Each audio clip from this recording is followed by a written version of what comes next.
दोस्तों, Vodafone idea limited की बात करें तो ये देख सकते हो कि आप स्टॉक के अंदर शानदार तेजी देखने को मिली और इसके पीछे सबसे बड़ा रीजन है कि वोडाफोन आइडिया को भारी भरकम कर्ज मिल सकता है। बातचीत आगे बढ़ चुकी है।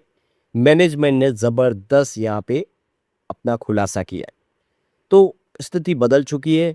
कंपनी ने काफ़ी बेहतर प्रदर्शन किया है और आगे का जो कैपेक्स प्लान है वो एयरटेल और जियो का पसीने छुड़ा सकते हैं। तो क्या है पूरी की पूरी अपडेट उसको जानेंगे और किस तरह से वोडाफोन बड़ी टक्कर के लिए तैयार हो चुका है उसको समझेंगे इस वीडियो के माध्यम से। क्या अब स्थिति यहाँ से बदलेगी, लेकिन जो ब्रोकरेज हाउस है उनका नज़रिया भी हमें जानना चाहिए। क्या कह रहे हैं वो? क्या वाकई में वोडाफोन एरिया में सब कुछ बदल चुका है या अभी भी कुछ तकलीफ बाकी है?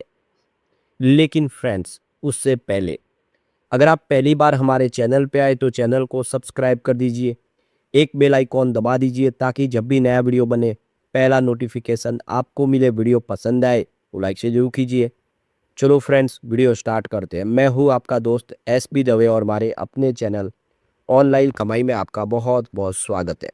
तो सबसे पहले यहाँ पे देख सकते हो कि वोडाफोन आइडिया लिमिटेड के कारोबार की बात करें तो 13.45 पर आप देख सकते हो कि हमें क्लोजिंग देखने को मिली 4.59% की शानदार तेजी के साथ। तो 12.86 पर क्लोजिंग थी कल की और 12.9 पर शानदार शुरुआत हुई।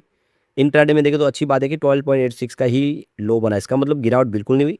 तेजी का दौर ये रहा कि इसने सीधा एक फ्रेश हाई बनाया 13.68 का। आप देख ही सकते हो एक नया इतिहास फिर रच दिया आज इसने एक शानदार तेजी के साथ। स्टॉक लगातार बेहतर कर रहा है। अभी 19 रुपये से दूर है जो पिछली बार तेजी में बना था। 19 से गिरना शुरू हुआ, 6 रुपये पे आया है, लेकिन 6 रुपये का स्टॉक फिर से 13 को क्रॉस कर गया है और उम्मीद है कि अभी इस बार कुछ और बेहतर करेगा। अब इसके रिटर्न की बात हो, पिछले एक सप्ताह में 11% की ज़बरदस्त दौड़ लगा चुका है स्टॉक, जबकि 1 मंथ का रिटर्न बहुत ही ज़बरदस्त है। 40% का शानदार रिटर्न दिया स्टॉक ने। 3 मंथ की बात है तो इसने 17% की तेज़ी बता दी है, जबकि 6 मंथ में यहाँ पे 25% के आसपास की तेज़ी बनी है। पिछले 9 महीनों में 109% दौड़ चुका है, दुगना से ज़्यादा हो चुका है। बहुत ही बेहतरीन प्रदर्शन किया है वोडाफोन। तो ये देखिए वोडाफोन आइडिया का शेयर 52 वीक के हाई पर पहुंच गया है।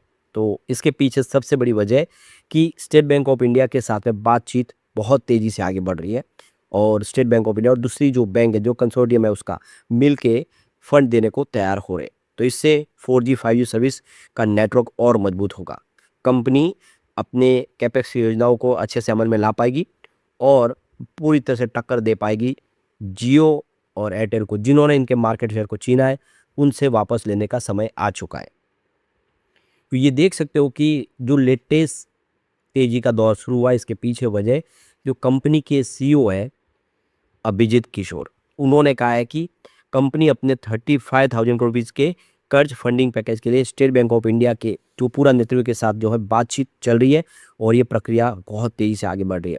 बैंकों के समूह में पब्लिक सेक्टर के बैंक, प्राइवेट बैंक और विदेशी बैंक शामिल है, यानी सारे मिल के एक बड़ा कर्ज देने को तैयार है वोडाफोन आइडिया को, जिसमें सभी बैंक शामिल है। तो सोमवार को कंपनी की चौथी तिमाही के नतीजों पर हुई बातचीत पर सीईओ अभिजीत किशोर की तरफ से जो बयान निकल कर आया है कि ये प्रक्रिया बहुत जल्द पूरी कर ली जाएगी। यानी पूरी इनको होप है कि जल्द से जल्द ये 35,000 रुपीज़ का भारी भरकम कर्ज बैंक दे देंगे वोडाफोन आइडिया को और इस कर्ज के माध्यम से वो अपने सपने पूरे कर पाएंगे। तो ये देख सकते हो कि अभिजीत किशोर ने बताया कि एजीआर बकाया और वित्तीय संकट से जुड़ी जो वर्षों की जो अनिश्चितता है उसके बाद अब जो मामला बदल चुका है और कंपनी अपनी ब्रांड इमेज को फिर से बनाने और उसको ज़्यादा एग्रेसिव तरीके से निवेश करने की योजना पर काम कर रहे हैं। यानी जो समय था वो निकल चुका है। अब प्रमोटर भी पूरी तरह से तैयार, बैंकों का भी सपोर्ट, सरकार का भी सपोर्ट, यानी हम एक बड़ी लड़ाई के लिए तैयार हो रहे हैं। हमारी जो टेंशन थी वो काफ़ी कम हो चुके। उन्होंने ये भी बताया, भरोसा जताया कि अगले 3 सालों में ज़्यादा एबिटाडा कर्ज से मिलने वाली फंडिंग, प्रमोटर द्वारा होने वाले निवेश और टैक्स रिफंड के मिले जुले प्रयास से वोडाफोन आइडिया अपनी वित्तीय दायित्व को पूरा करने में सफल रहेगी। यानी एक तरह से नहीं, बहुत सारे सपोर्ट एक साथ कंपनी को मिल रहे हैं। इस डेट पैकेज में 25,000 रुपीज़ की जो है फंडिंग फैसिलिटीज़ और 10,000 रुपीज़ की नॉन फंडेड फैसिलिटीज़ शामिल है, जिसका लक्ष्य है कि 3 सालों में बड़े पैमाने पर कंपनी नेटवर्क विस्तार करेगी और अपनी जो भी जरूरत है उसको पूरा करेगी। यानी पूरी बड़ी तैयारी हो चुकी है कंपनी की। तो यहाँ पे आप देखिए कि जियो एयरटेल से मुकाबला करने को कंपनी ने तैयारी कर ली है और इसके लिए फंड की आवश्यकता थी। फंड मिल सकता है, क्योंकि लंबे समय से वित्तीय दबाव में कंपनी थी। एजीआर बकाये की जो टेंशन थी, इतनी बड़ी एजीआर की रकम बकाया थी कि जिससे वो आगे कुछ सोच ही नहीं पा रहे थे। लेकिन सरकार ने बहुत सारा एजीआर तो माफ़ कर दिया और बाकी के लिए मोरेटोरियम लगा दिया, यानी आने वाले 10 साल तक पैसे चुकाने का टेंशन नहीं। इससे कंपनी को नया जीवन दान मिला है। अब कंपनी रिलायंस और भारती एयरटेल जैसी बड़ी टेलीकॉम कंपनियों से मुकाबला करने के लिए बिल्कुल तैयार है और अपने नेटवर्क का विस्तार करेगी। अभी किशोर ने कहा कि आने वाले समय कंपनी की कैपेक्स इंटेंसिटी तेजी से बढ़ेगी, यानी नेटवर्क विस्तार और इंफ्रास्ट्रक्चर पर खर्च पहले के मुकाबले ज़्यादा होने वाला है। यानी कंपनी यहाँ पे रुकने वाला नहीं है, जो भी कमी है उसको पूरा करके अपनी पोजीशन फिर हासिल करेगी। एक बड़ा जो बूस्ट मिला है वो क्वार्टर 4 के रिजल्ट से। आप देखिए क्वार्टर 4 में मार्च में कंपनी ने 51,970 करोड़ का ज़बरदस्त कंसोलिडेटेड प्रॉफिट आफ्टर टैक्स बताया। ये आंकड़ा बाजार के अनुमान से काफ़ी बेहतर रहा है, क्योंकि एनालिस्ट को घाटे की उम्मीद थी, लेकिन कंपनी ने भारी भरकम प्रॉफिट बताया। हालांकि मार्केट एनालिस्ट जो एनालिस्ट है उनका कहना है कि ये जो प्रॉफिट है कंपनी के वास्तविक कारोबार की मजबूती को नहीं दिखाता है, क्योंकि यह इनको जो प्रॉफिट जो दिख रहा है वो एजीआर का जो मामला उसकी वजह से दिख रहा है। तो ये देख सकते कि बोनांजा पोर्टफोलियो रिसर्च एनालिस्ट जो है खुशी मिस्त्री, उनका कहना है कि कंपनी का ये जो बड़ा प्रॉफिट है ये एजीआर वन टाइम जो इनकी लाइबिलिटीज का जो सेटलमेंट हुआ है उनकी वजह से, वो अकाउंटिंग इन्फ्यूजन की वजह से हुआ है। उनका कहना है कि अगर ये वन टाइम जो देखिए रिवैल्यूएशन को हटा दिया जाए तो वोडाफोन आइडिया को क्वार्टर 4 में 5,515 करोड़ का ऑपरेशनल घाटा हुआ है। वही पूरे 2026 की बात है तो कंपनी का ऑपरेशनल घाटा 24,059 करोड़ के आसपास रहा है। खुशी मिस्त्री ने यह भी बताया कि कंपनी के बोर्ड ने 430 करोड़ रुपीज़ के वारंट जारी करके 4,730 करोड़ रुपीज़ की रकम जुटाने की मंजूरी भी दे दी है। तो ये देख सकते हो कि भविष्य में आप देखें शेयर में वैल्यूएशन की बढ़ने की संभावना, यानी कंपनी अभी भी अपनी वित्तीय स्थिति मजबूत करने के लिए अलग अलग तरीकों से पूंजी जुटाने में फोकस कर रही है। तो स्थिति आने वाले समय सुधर सकती है और वोडाफोन आइडिया बहुत अच्छा कर सकता है। अब सवाल निकल के आ रहा है कि इस सब पूरे माहौल से क्या बहुत बड़ी तेजी आ सकती है? इसको लेकर अभी भी बहुत सारा डाउट है मार्केट एक्सपर्ट को। जो एनालिस्ट है उनका कहना है कि ये जो बड़ी सब इस समय जो बड़ी सिनेरियो बन रही है यह एक लिमिटेड तेजी ला सकती है। तो रिलीफ मिला है एजीआर का या फंड रेज हो रहा है, इसकी वजह से अभी भी शानदार बड़ी तेजी तो बनेगी नहीं, क्योंकि अभी भी प्रॉब्लम बाकी है, क्योंकि नेटवर्क का विस्तार अभी बाकी है, कंपनी की पहुंच सब जगह पे नहीं है।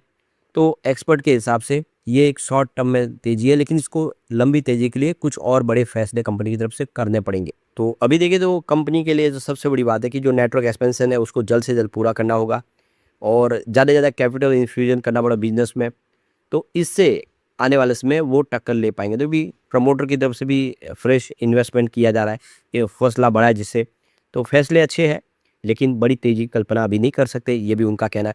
तो यहाँ पे आईसीआईसीआई सिक्योरिटीज का कहना है कि वीआई को करीब 1 ट्रिलियन रुपीज और आने वाले 3 सालों में चाहिए। तो 45,000 रुपीज़ का कैपेक्स प्लान और 49,000 रुपीज़ का स्पेक्ट्रम ड्यू जो है उसके लिए। तो अभी भी भारी भरकम रकम की आवश्यकता है, उसको किस तरह से पूरा करेगी वो देखना होगा, यानी अभी भी सवाल तो है।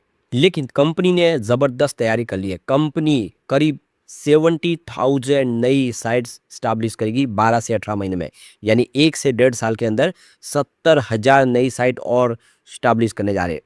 तो ये देख सकते हो कि कंपनी का विज़न बड़ा है और ये 70,000 नई साइट शुरू होती है तो आप समझ सकते हो कि बहुत सारे कस्टमर फिर से वोडाफोन आइडिया की तरफ जुड़ेंगे जो इनसे छीन लिए गए।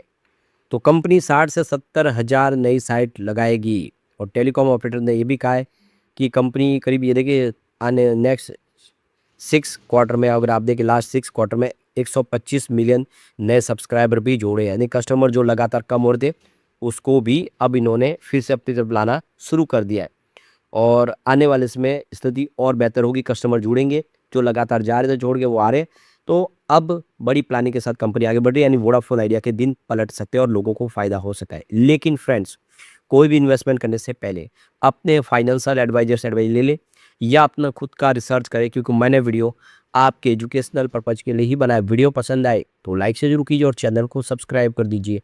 Thank you friends.